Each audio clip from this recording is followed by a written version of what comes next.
Œuvre de Maria Valtorta, tome 3, chapitre 33, intitulé Cinquième discours sur la montagne, l'usage des richesses, l'aumône, la confiance en Dieu, vision du 27 mai 1945.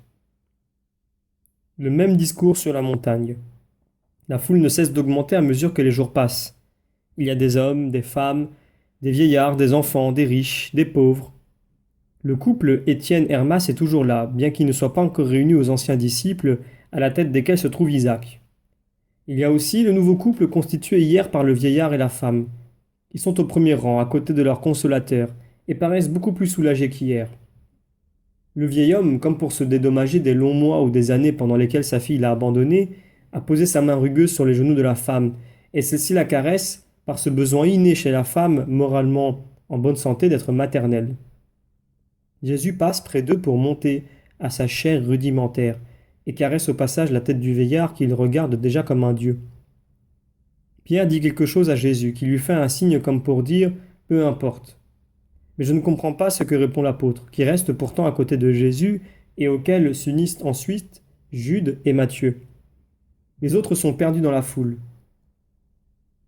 Que la paix soit avec vous tous.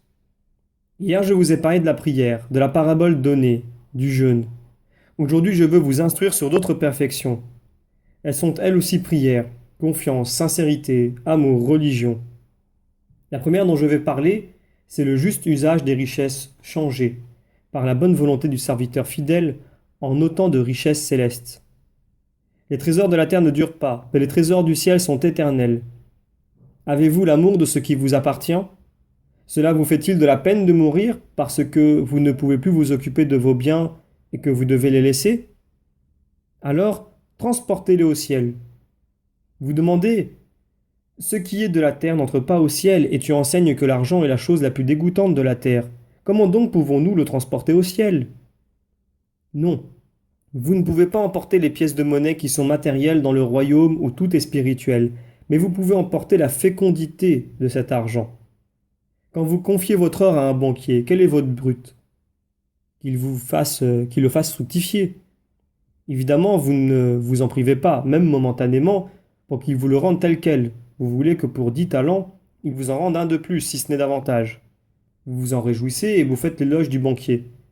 Sinon, vous déclarez, il est honnête, mais c'est un imbécile. Et puis si au lieu de 11 talents, il ne vous en rend que 9, en disant j'ai perdu le reste, vous le dénoncez et le faites jeter en prison. Qu'est-ce que le produit de l'argent? Est-ce que le banquier sème vos deniers et les arrose pour les faire croître? Non. Ce bénéfice est produit par un astucieux maniement des affaires, de sorte qu'avec les hypothèques et les prêts à intérêt, l'argent s'accroît de l'intérêt justement requis pour l'or qui a été prêté. N'en est-il pas ainsi? Or, écoutez, Dieu vous donne des richesses terrestres, à certains beaucoup, à d'autres à peine le nécessaire pour vivre, et il vous dit, c'est maintenant à toi, je te les ai donnés, utilise ces moyens comme mon amour le désire pour ton bien. Je te les confie, mais pas pour que tu en fasses naître un mal.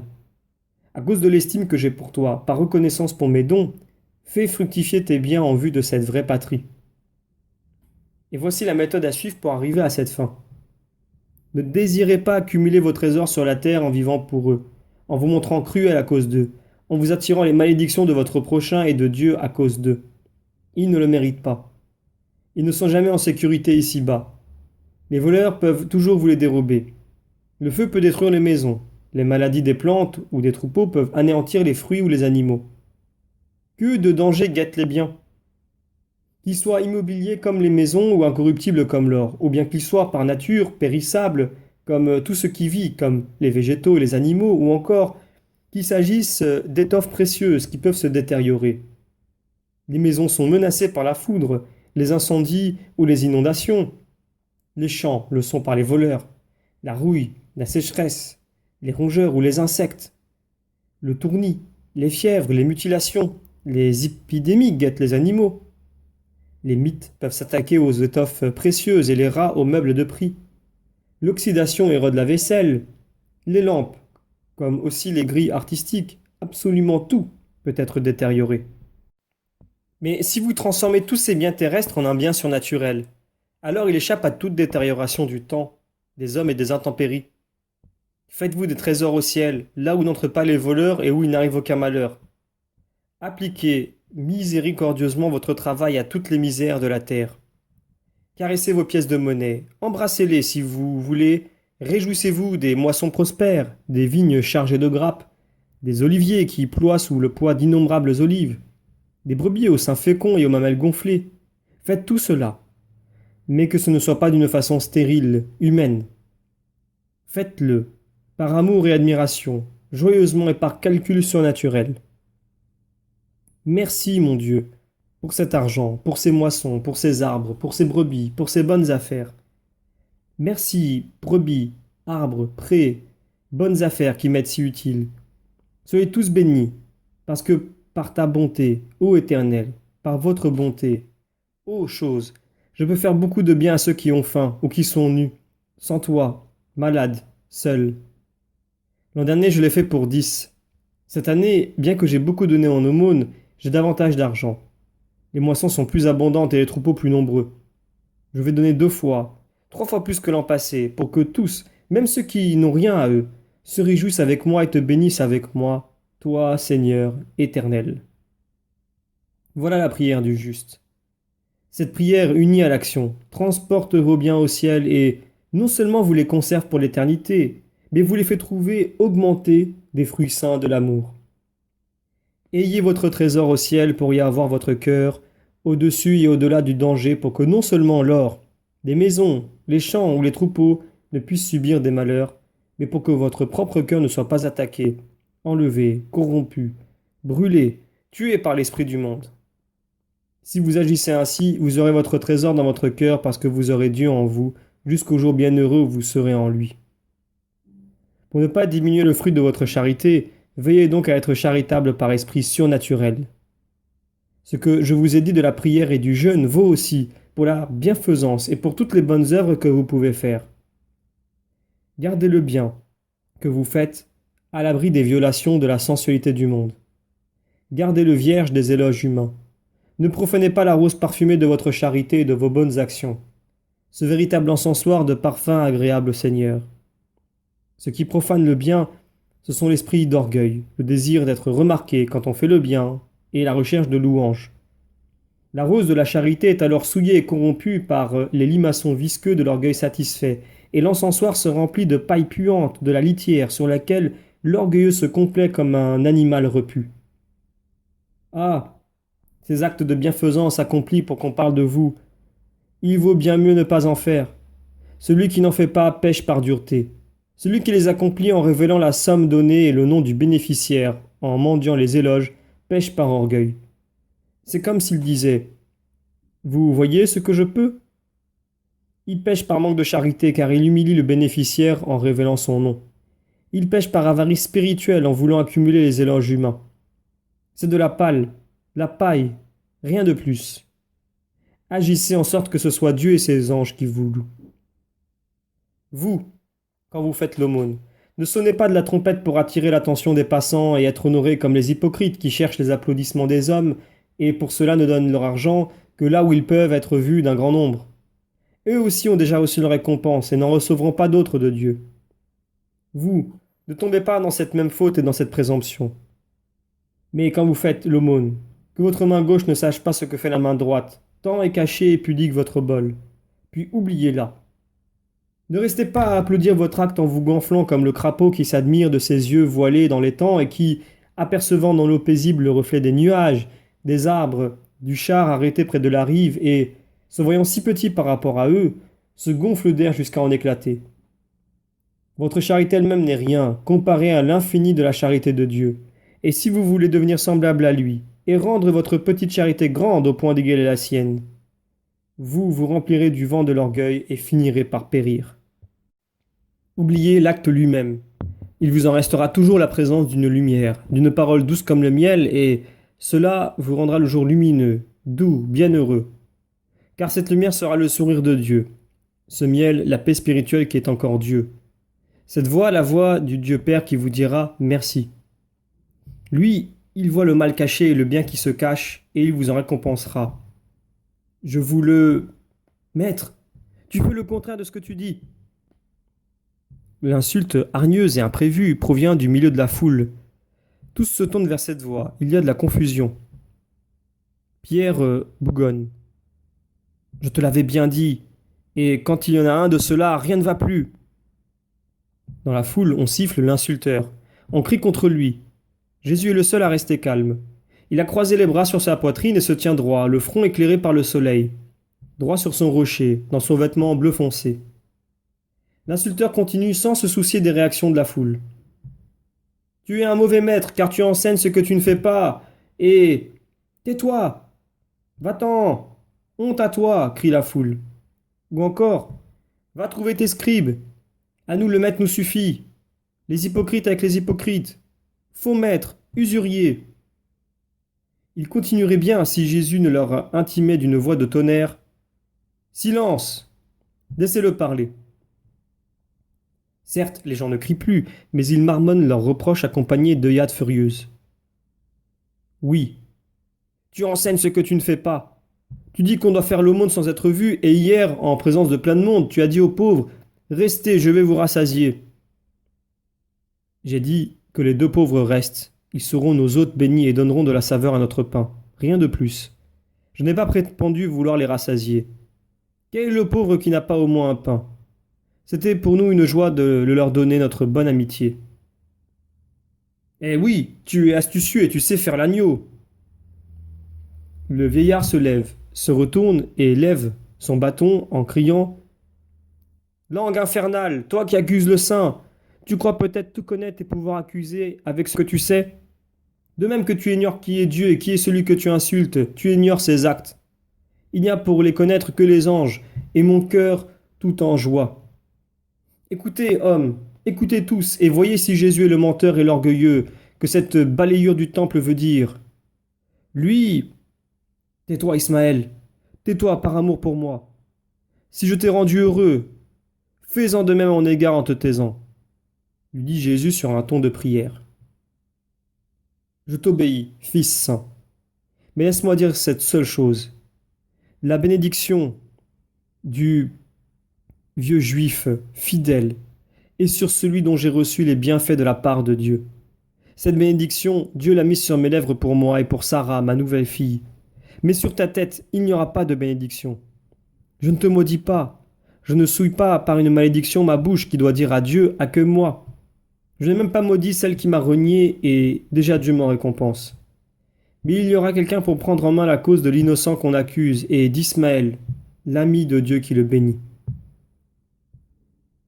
Une vraie clameur s'élève à la fin du discours du vieillard qui se rassait, tandis que un homme s'esquive et s'éloigne accablé de reproches. Puis la foule crie à Jésus. Continue, continue, maître saint. Nous n'écoutons que toi, et toi, écoute-nous. N'écoute pas ces corbeaux maudits. Ils sont jaloux que nous t'aimons plus qu'eux. Tu as en toi la sainteté, eux la perversité. Parle, parle. Tu vois que nous ne désirons rien d'autre que ta parole. Maison, commerce, tout cela n'est rien pour qui veut t'entendre. Oui, je vais parler. Mais ne vous faites pas de soucis. Priez pour ce malheureux. Pardonnez comme je pardonne, car si vous pardonnez aux hommes leurs fautes, votre Père des cieux vous pardonnera vos péchés à vous aussi. Mais si vous gardez de la rancune et ne pardonnez pas aux hommes, votre Père ne vous pardonnera pas non plus vos fautes. Or, tout le monde a besoin de pardon. Je vous disais que Dieu vous récompensera, même si vous ne lui demandez pas de récompense pour le bien que vous aurez fait.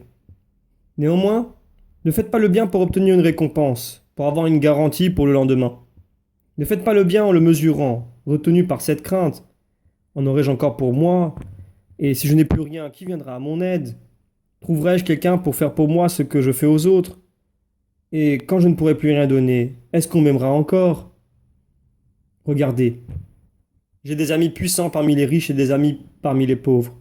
Et en vérité, je vous dis que ce ne sont pas les amis puissants qui sont les plus aimés. Je vais chez eux, non pas pour moi ou dans mon propre intérêt, mais parce que je peux recevoir d'eux beaucoup pour ceux qui ne possèdent rien. Moi, je suis pauvre, je n'ai rien. Je voudrais posséder tous les trésors du monde et les changer en pain pour ceux qui ont faim, en maison pour ceux qui sont sans toit, en vêtements pour ceux qui sont nus, en médicaments pour les malades. Vous me direz, toi tu peux guérir. Oui, je peux cela et bien plus. Mais les autres n'ont pas toujours la foi, si bien que je ne puis faire ce que je ferais et ce que je voudrais faire, si je trouvais dans les cœurs la foi en moi.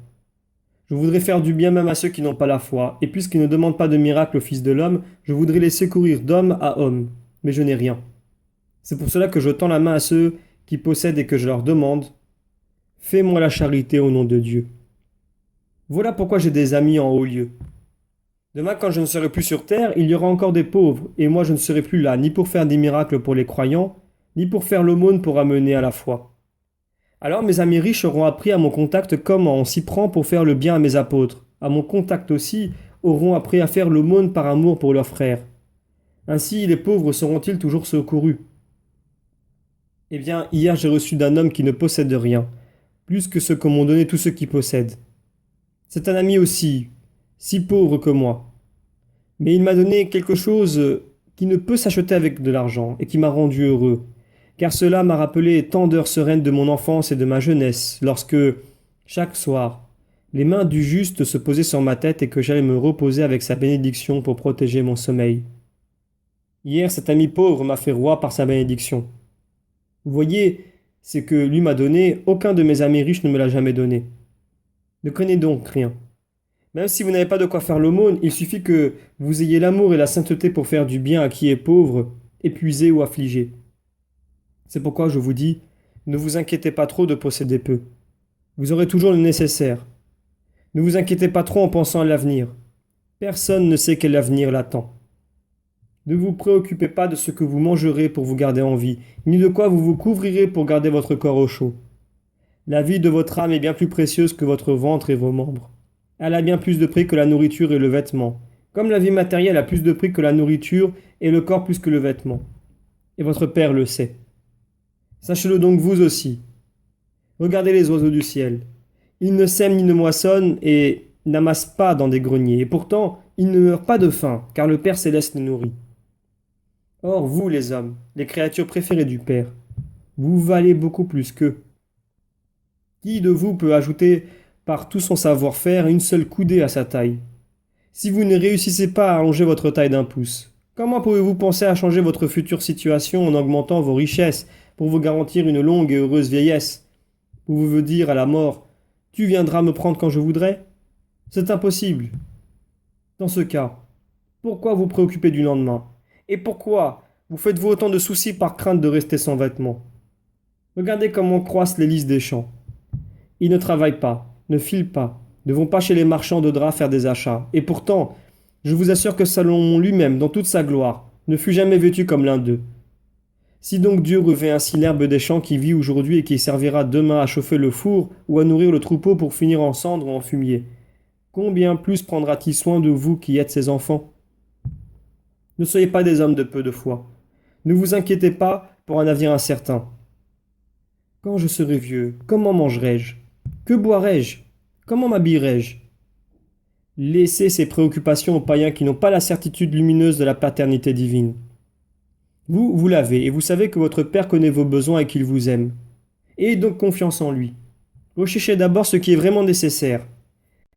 La foi, la bonté, la charité, l'humilité, la miséricorde, la pureté, la justice, la douceur, les 3 ou 4 vertus principales et toutes les autres encore, de façon à être les amis de Dieu et à avoir droit à son royaume. Je vous assure que le reste vous sera accordé par surcroît, sans même que vous le demandiez. Il n'est pas de riche plus riche que le saint, et de plus assuré que lui. Dieu est avec le saint est avec Dieu. Il ne demande rien pour son corps et Dieu lui fournit le nécessaire. Mais il travaille pour son âme, à qui Dieu se donne lui-même ici-bas, puis le paradis après la vie. Ne vous mettez donc pas en peine pour ceux qui ne le méritent pas. Affligez-vous d'être imparfait et non d'être mal approvisionné en biens terrestres. Ne vous mettez pas à la torture pour le lendemain. Demain pensera à lui-même, et vous y penserez au moment où vous le vivez. Pourquoi vous en soucier dès aujourd'hui? La vie n'est-elle pas déjà suffisamment encombrée par les souvenirs pénibles d'hier et les pensées torturantes d'aujourd'hui pour éprouver le besoin d'y ajouter les cauchemars des «que sera demain?» Laissez à chaque jour ses ennuis. Il y aura toujours dans la vie plus de peines que nous le voudrions, sans encore ajouter les peines à venir aux présentes. Répétez sans cesse la grande parole de Dieu. Aujourd'hui. Vous êtes ses enfants, créés à sa ressemblance. Dites donc avec lui aujourd'hui. Et aujourd'hui, je vous donne ma bénédiction, qu'elle vous accompagne jusqu'au commencement du nouvel aujourd'hui, de demain, c'est-à-dire quand je vous donnerai de nouveau la paix au nom de Dieu.